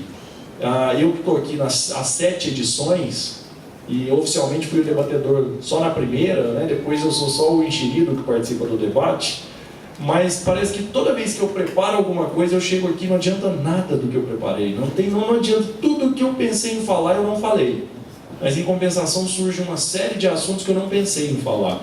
E hoje, enquanto eu estava assistindo o filme, parece que a cabeça já vai assim enrolando e vai surgindo. E eu reparei, é a segunda vez que eu assisto esse filme. Eu assisti esse filme há muito tempo. Ontem tentei assistir de novo, juro que eu dormi antes, não consegui terminar. Já era muito tarde, eu fui começar a assistir, já era quase 1h da manhã. E hoje que eu fui reparar que o filme tem esse lapso, tem essa mudança de preto e branco para colorido nessas cenas estratégicas. Eu não tinha reparado até então. Não a questão, obviamente eu reparei que o filme mudava essa questão, mas eu não tinha reparado ainda o porquê, como é que a coisa acontecia. Então a gente sempre tem essas, e às vezes a percepção diferente, né? Nós lá no site, depois se você tiver a curiosidade de olhar, no direitoemcartaz.com.br, tem todos os filmes que nós já analisamos até hoje. E a gente tem acho que um ciclo. Nós começamos, por exemplo, com um filme muito denso, Senhor das Moscas. Excelente. É perfeito, chocante, muito denso. Chocante. Mas em compensação nós passamos por outros filmes mais tranquilos. Por exemplo, O Povo contra Larry Flint, para discutir a questão da liberdade de imprensa, liberdade de expressão. E hoje Persépolis foi porque o nosso filme passado também foi light, né? Foi um filme... Foi, não foi? Né? Nós saímos lá do Fumar lá, do Obrigado por Fumar, né? E aí esse eu prometi que seria um desenho animado, seria mais light. Óbvio que eu menti, né? Falei, não, vamos vir porque nós vamos assistir. Então nós estamos escolhendo essas obras assim, é sempre uma surpresa. Então você está convidado sempre a participar, não precisa só esperar o convidado, não. O dia que você acordar, sabe, ver o assunto, falar, hoje eu quero debater, tem uma cadeira a mais, a gente coloca aqui, você é nosso convidado perene aqui, certo? Eu vou providenciar o sorteio aqui, então. Eu entrego. Certo. Essas duas obras aqui. Nossa, que legal, hein? E para o semestre que vem tem mais sorteio, tá, gente? Nós vamos conseguir ainda mais brindes para vocês. Conseguiu processual, conseguiu. Agora eu vou fazer o sorteio no telão, porque ninguém vai me acusar de marmelada. Na semana jurídica, professor, nós fizemos um sorteio e aí tinha a professora Márcia atrás de mim e falou assim: eu quero esse livro, eu quero esse livro. A hora que eu fiz o sorteio, saiu o marido dela, que é aluno da instituição. Aí pronto, colocaram em xeque toda a minha credibilidade aqui.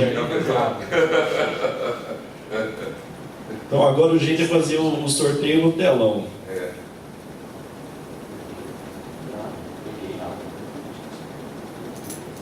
Então vamos lá ver quem vai ser o nosso primeiro Urubatão Silvério. Nada mais justo, né? Nada mais justo.